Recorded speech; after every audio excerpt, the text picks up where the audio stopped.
Hello and welcome back to the Karma Stories podcast. I'm Rob and I hope you are having a wonderful day today. Today I have 3 stories for you from the Tales from Tech Support subreddit. The Karma Stories podcast is published to all major podcasting platforms, and you can also read along on YouTube under the @Karma Stories podcast handle. Alright, on to the stories. Let's jump right in. This story comes to us from ITVI. What are we even paying you for? This was probably the most unhinged user I've ever had the joy of supporting, and this was the first time that I ever raised my voice at a customer. This exchange was about 3 years ago now, so some of the timeline and verbiage is not exact. Setup: I was the 24-hour on-call support technician for Tier 2 software support that week. Our company has a 24-hour Tier 1 software support team that directly receives calls from customers and escalates to Tier 2 when it surpasses their knowledge. We also have a good rapport with the Tier 1 guys, so we will sometimes take calls that need a more authoritative hand, such as when a customer is very upset or resistant to advice.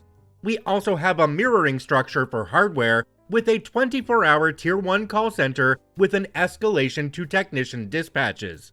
Field techs will usually try to do a phone consult before they are dispatched. Also, there are no managers available after hours unless there is an absolute extreme emergency for which there is no precedent of action. During the day, this would have been a "let me get our manager" situation, but in this case, it was on me to just get them back up however I could. The on-call phone rings for me around 11 p.m. Hey OP, got a really heated customer here. Brief description of the issue. She called me a few hours ago, but she was very adamant that she did not want to troubleshoot with me at the time. I asked her to call me back when she was ready, and she just did. But now, she's really hot and demanding to be escalated because her site has been down for so long. She's claiming that we did not help her enough, though I'm not sure how we could have. I'm sorry, but do you mind helping here? Crap, yeah, that's fine. I gathered more information about the issue. When did she first call in? First call was 6 p.m, so they've been down for about 5 hours. Crap, okay, I'll handle it. Thanks, click. I give her a call, and she snatches the phone up before the first ring is over. Yes, hello, this is OP with customer word vomits while I periodically try to interject. Why have you taken so long to fix this? We've been down for 5 hours, and my manager is breathing down my neck. But you guys have done nothing but waste my time and not respond. And we are paying for 24-hour service. And yet you guys don't do crap after hours. Why are we even paying you? Ma'am, I do apologize, but we were told you were not able to troubleshoot with us when you initially called. We were ready to assist, but did not hear "bullcrap, I called you 3 times after, and you guys did absolutely nothing but tell me it's probably a software issue." I was confused. Yes, ma'am. It does indeed appear to be a software issue. That is why we wanted to attempt to address this with troubleshooting. Regardless, I am here to assist you now and would like to. Your tech guys don't know anything. I don't know why we pay for this kind of service when you guys don't know crap. And it's about time I'm finally talking to someone who's going to do something. I know Tier 1 knew exactly what to do and was very knowledgeable. My apologies, ma'am. Let's try troubleshooting now. I attempt to assist her with troubleshooting, and we end up getting stuck in cyclical issues of me asking her to attempt a reset procedure and her getting lost about halfway through. The entire time we are working, she continuously repeats sentiments like those above about how angry and frustrated she is with our procedures and support. She ends up dropping a line about how the field tech wouldn't even attempt to help her. And I pause. Ma'am, did you say field tech? When did you talk to a field tech? Yes, I called the hotline back and they insisted it sounded like a software issue and couldn't help me, so they hung up on me. I called them back twice and they kept saying they couldn't help, but finally escalated me. And then the stupid field tech said the same thing. 2 hours wasted. I had a light bulb moment. Ma'am, did you call the hardware hotline? Well, yes, I called the other hotline because the first hotline wouldn't help me and never called me back. I waited for hours and they never called. Ma'am, they asked you to call back when you were ready. Well, they should have called me back, so I called the other one, and they wasted my time by asking me to do stuff on the machine that didn't even fix it. Her manager apparently comes down at this point to check on her, so she puts me on speakerphone. We are clicks away from resolving the issue, so I try to drop the issue of who called who, but apparently for her, she now has to double down on trying to throw us under the bus. As I begin talking, she starts ranting over me. At first, I let it go, but it started to seem intentional. There would be a pause, so I would start providing instructions. As soon as I started speaking, she would cut in over me, talking about how incompetent we all are.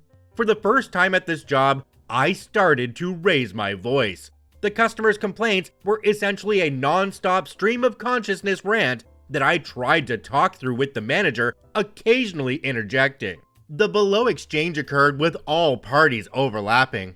Ma'am, would you please try to do this troubleshooting step I am asking? All I need is for you to click. Finally, she addresses me. Now look here, I'm done with this nonsense, and I still cannot believe you have allowed us to be down for so long. I just need you to click final option, and we will be done. No, see, this is ridiculous, because we're paying you guys to support us, and your stupid tech. Manager cut in. You said click this, correct? I can. Yes, please. Click that. And ma'am, the previous technician was very competent, but you did not call. We've been down because your support can't figure out how to. Manager cuts in again. Okay, thank you. We've been supporting you this entire time, but we cannot support you when you do not. Why are we even paying you 24-hour support if you don't support us after hours? Ma'am, it is almost 1 a.m. in the morning. We are literally supporting you after hours right this very second. You know what I mean. I really do not. Now, is your system working or I can't believe that? Is the system online? How dare you interrupt? The manager cuts in again. Thank you very much, company tech support. We are good to go now. You've been great. Have a good evening. Click. I later confirmed with Hardware Tier 1 that she had indeed called them, yelling about why her software was still down.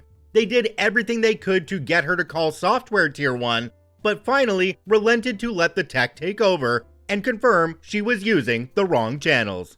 Jumping down to the comment section on this one, we have one from a user called Polenicus. It says, yeah, I know this type. Her priority isn't solving the problem, it's establishing it's your fault. And there she was, with her manager now there, and she still hadn't established you as being the one to blame to her satisfaction. So she put the brakes on actually resolving the problem. Those are fun calls, especially when she finally gets enough special treatment that the flip switches and she becomes polite and compliant for your manager or manager's manager or whatever is high enough to satisfy her need for validation. Another commenter down below called 044 said, this should have been escalated to the user's HR or management. Please tell me it was. OP responded and said, no clue. I was satisfied enough that the manager was present and witnessed her behavior. Can only hope he handled it properly. Another user replied to this one called New Her. It says, has your management at least been notified so that they can work with the account manager regarding this? OP responded to this one and said, oh yes. The next morning, I immediately notified my boss, mostly to cover my butt, as I had actually reached the stage of yelling over the customer. In fact, I even did a write-up after the call and provided it to my senior tech, was fairly fresh out of training, to record the events accurately. My manager pulled the call and listened back to it and confirmed I was fine. I don't know where or if it went anywhere from there, but with the volume of customers and end users we worked with, I would be surprised if anything came out of it as far as the customer was concerned. She honestly isn't even the most aggressive customer I've had, just the loudest.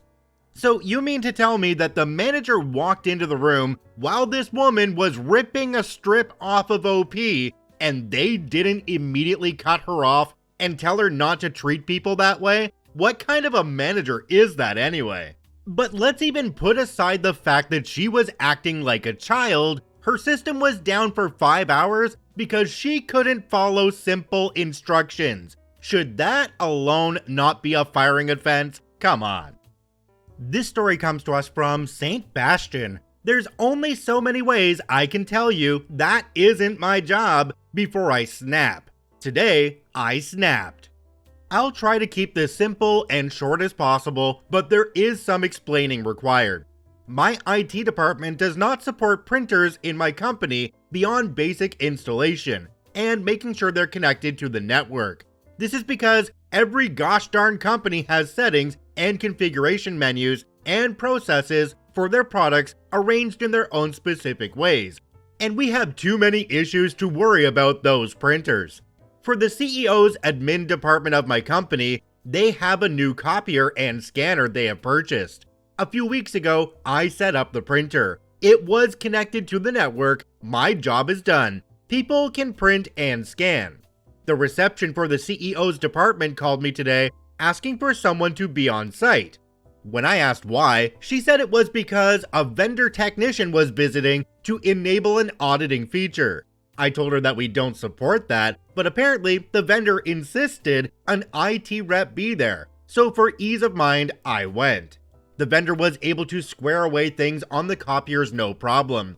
But there was a step that involved making sure every user connected to this printer copier enabled a setting within the printer preferences so that the copier recognizes the jobs received as approved. The receptionist insisted I learn this process so I can show the others, and I told her no, we don't support it. Usually, I'm a nice guy and will do it anyway, but when the printers were first set up, I got in trouble for something similar with another feature they wanted enabled that I worked on. My boss very explicitly told me in the future not to say yes. Fast forward to today, I'm setting boundaries and informed her the CEO and my boss already designated someone in their office to be the person to learn this process and help people with it. But she kept arguing with me. She was giving me sass. She accused me first of not doing my job, then said, why does the person in their department not get 2 paychecks for doing IT and their normal role? Finally, I snapped and said, I'm going to go. I'm not explaining my job to you. As I started to walk away, the receptionist said, you did explain your job, to which I responded, yet you're not understanding it. I think I'm going to get reported by her and maybe in trouble because it's the CEO admin receptionist, not a normal one. But I couldn't help it. I can only tell you so many times, previously and today, that this isn't my job. I guess today I snapped. Jumping down to the comment section on this one, there's one from a user called K1YCO. It says, you did tell her that the CEO, her boss, did tell you not to. So as long as your boss backs you up, you should be good. OP responded to this one and said, I told her several times that my boss was working with the CEO to get things arranged, and she was not having it, laugh out loud. Like at that point, there's nothing I can say to appease you. Another commenter down below called That Was Me said, time for a cover your butt email to your boss, explaining that you turned down the request as per previous orders, and will escalate any further inquiries about policy to them. OP, I think you're lucky you only raised your voice because this is a coworker. She's not royalty. She may work for the CEO, but she's still just an employee. I probably would have used stronger language, maybe even getting myself in more trouble once accusations about me and my job were made. You followed the directives you had from higher up, so I'd say you're perfectly in the clear. I do agree with the commenter though, you need to get this down right now and pass it on to your boss so they're aware of what happened before the CEO comes to them with the receptionist complaint. This story comes to us from Nixa Wiener. Good luck finding that link. I just got back from helping an employee and I'm a bit flabbergasted. This story only involves 2 parties, me and employee. I need help finding an email. I sent it to myself from my phone and it didn't come through. Just last week, this employee couldn't find an email that was sent by HR and insisted that it did not come through. I was able to find the email right away. I figured this was happening again. Turns out they were using some third-party email app on their phone. I switched them to the officially supported app and the email went through. I figured my job was done at this point. As I go to walk away, employee stops me. Okay, now how do I upload it to our payroll system?